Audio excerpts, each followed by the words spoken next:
Betul ke lelaki sebenarnya malas effort je? Betul. Salah. Betul.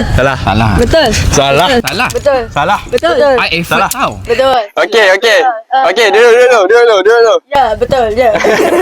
Siapa yang kata tak tadi?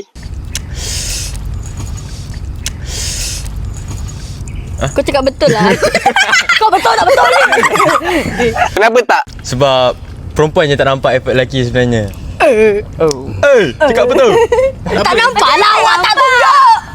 Kita tak nak. Nak nampak. Awak tak tunjuk.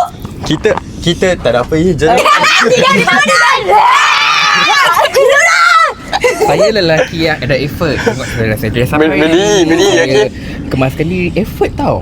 Kadang kita dah tunjuk effort tapi dia nak lebih lagi. Saya bukan macam perempuan lain tau. Okey. Makan. Oh, jangan samakan saya dengan perempuan lain Kalau kan suap. Boleh effort suap. Mati aku. Bro, sini lah sok saya. Okey, dah.